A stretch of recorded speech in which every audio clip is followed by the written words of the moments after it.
एक बखील ऐसा बखील था, इतना बड़ा बखील था, हालांकि नौजवान था, बूढ़ा भी नहीं था, नौजवान था लेकिन था बखील था।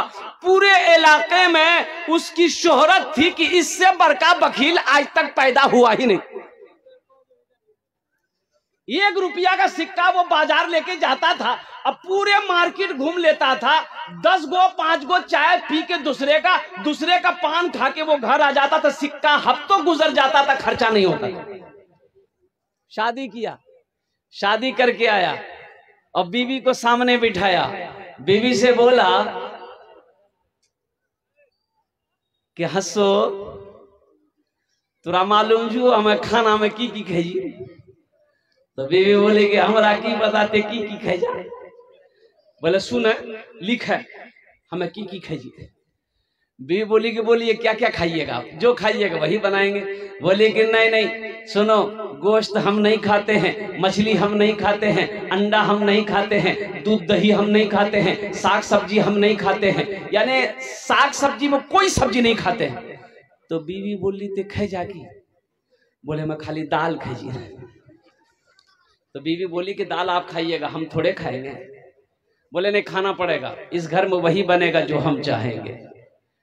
तो बीवी बोली कि ठीक है, आप मेरे शौहर हैं, आपकी फरमा बरदारी करना मेरी जिम्मेदारी है, ठीक है दाल ही बनाएंगे। और कुर्बान ये 3-4 महीना लगातार सुबह दाल, दोपहर दाल, रात दाल, तीनों टाइम के दाल खेलो जाओ बाबू, कैदी फेल हो जाएगा।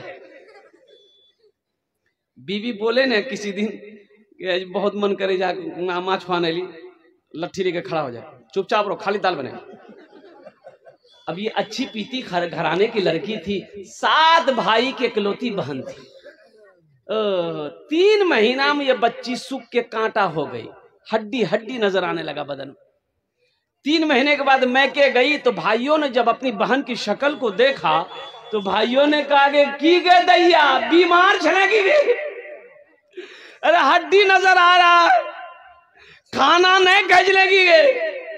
तो बच्ची आंसू नहीं रोक पाई।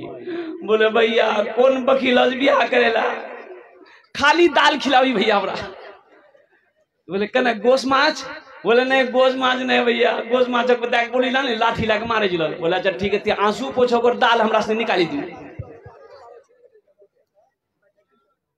दाल निकाल देंगे। दोपहर का खाना खाया, अपनी बहन को एक टेबलेट दिया, नींद की टेबलेट, कि जाओ घर जाओ, रात में दाल बनाना, दाल में इस टेबलेट को मिला देना, मिलाकर उसको खिलाओ, जब वो बेहोश हो जाएगा हम लोग पहुंचेंगे, फिर उसका ऑपरेशन करेंगे। 4 भाई पहुंचा, रात में ये दाल बनाई, नींद की गोली मिला दी, ये जैसे खाया बेहोश हो गया। 4 भाई पहुंचा और उसको पूरे बदन में कफन पहनाया, पहले कफन पहना दिया पूरा, चारपाई उठा के उस रूम से दूसरा रूम ले गया। चारों भाई 4 काला लिबास पहना, चेहरे पे निकाब बांधा, 4 कोड़ा लेके 4 कोना में खड़ा हो गया। अब वो जैसे ही नींद की गोली के 2-3 घंटा जो गुजरा, अब वो नींद की गोली के असर खत्म हुए, होश आया तो उठ के बैठ गया। और जब उठ के बैठा देखा बदन में कफन, 4 आदमी कोड़ा लेके खड़ा है। तो पूछा गया भैया तो आदमी के जा। तो बोला हमरा से के जी, उतरा बाद हम पता चली तू हम लोग फरिश्ता हैं, तुम मर चुके हो, तुम अब उस दुनिया में नहीं हो, उस दुनिया से इस दुनिया में आ गए हो, जल्दी तैयार हो जाओ मेरे सवालों का जवाब देने के लिए। बोला कैसा सवाल? तो उन लोगों ने पूछा कि ये बताओ दुनिया में अल्लाह की नेमतों में से तुम कौन कौन सी नेमत खाए? बोला भैया खाली दाल खिला। बोला काहे गोश्त काहे न खाए? बोला नहीं गोश्त नहीं खाए। बोला 50 कोड़ा मारो इसको। अब 50 कोड़ा यहाँ है। अब वो 50 कोड़ा जैसे ही खत्म हुआ फिर दूसरा सवाल किया, मछली खाए थे? बोला नहीं खाए थे। बोला फिर 50 कोड़ा मारो। 100 कोड़ा में बेहोश हो गया। इन लोगों ने कफन खोला, जहां सोया हुआ था ले जाके चारपाई रख दिया। ये लोग चले गए। सुबह 10 बज गया। ओ नींद नहीं खुल रही इसकी, नींद खुलेगी? 100 कोड़ा यहाँ जी। वाह, बीवी आके झंझोड़ दी, अरे उठो नहीं नाश्ता नहीं खावा, 11 बजे के लिए। बड़ी मुश्किल से बेचारा आंख खोला। बोला खे वो बोले जल्दी उठा, मुंह हाथ धोवा मत, दाल रोटी बनागा नहीं। बोले दाल मत बनाइए, दाल का अजाब बड़ा सख्त अजाब छी, राती भुगती चुकलान से मैं। झोला दे हमें जोकी जैसी गोश्त भी आनवो, माछो भी आनवो, दूध भी आनवो, दही भी आनवो। सव्वे कोड़ा में उसका मिजाज ठीक हो गया। तो मेरे भाई अल्लाह सखी है, सखावत को पसंद करता है, अल्लाह गनी है और कुर्बान जाओ। अल्लाह के रास्ते में अल्लाह ने माल दिया है, अल्लाह के रास्ते में लौटाओ। ये मस्जिद मक्की अल्हम्दुलिल्लाह ये मस्जिद का जलसा है। मस्जिद किसका घर है भाई? मस्जिद किसका घर है? अल्लाह का घर है। कौन अल्लाह? वो अल्लाह जिसने हमें पैदा किया, आपको पैदा किया। वो अल्लाह जिसने जमीन का फर्श बिछाया, आसमान का सामियाना लगाया। कौन अल्लाह जिसने जिंदगी दिया है। फिर कौन अल्लाह जो एक दिन मौत देगा।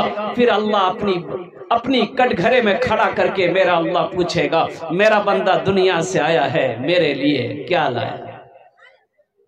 मौलाना मंजूर नोमानी साहब दामद बरकातहू मदरसा दारुल उलूम 0 माइल, वो फरमा रहे थे ये अररिया जिला ही के अंदर में कौन बस्ती, वो बस्ती का नाम लिए थे, मुझे जहन में नहीं आ रहा। वो बहुत पुरानी मस्जिद थी, फूस की मस्जिद। किसकी मस्जिद थी बोलिए? अच्छा देखिए, अभी आज हिंदुस्तान में बहुत सारी मस्जिदें आज हमारी ऐसी है जो वीरान पड़ी हुई है, ताला लॉक है बहुत जगहों पर। अभी ये पटना में एक मस्जिद के बारे में फेसबुक में आया था कि गैर मुस्लिमों के बस्ती में वो मस्जिद है। गैर मुस्लिमों की बस्ती में अभी वहां गैर मुस्लिम है, एक मस्जिद थी, वो मुसलमान लोग रहते थे। वो खुदा बेहतर कब वो हिजरत करके वहां से चले गए। अब वो मस्जिद यूं पड़ी हुई है, बताया गया कि वहां पर जो चराग जला रहा है वो हिंदू भाई लोग चराग जला रहे। आज उस मस्जिद में वो कुछ लोग उलमाए किराम घूमने के लिए गए थे, तो उन्होंने वहां की इजाजत ली कि भाई हम लोग आजान दे सकते हैं। बोला हाँ आप लोग शौक से आजान दे सकते हैं, कोई दिक्कत नहीं है। इस मस्जिद में झाड़ू वगैरह लगाना तो हम लोग की जिम्मेदारी है, हम लोग झाड़ू वगैरह लगाते हैं, चराग वगैरह जलाते हैं। तो पहली आजान अल्हम्दुलिल्लाह उन लोग उलमाए किराम कुछ पहुंचे थे घूमने के लिए, तो उन लोगों ने आजान दी, मस्जिद को क्या कहते साफ सफाई किया। मेरे भाई बहुत सारी ऐसी मस्जिदें हैं जो आज वीरान है। क्या वजह है?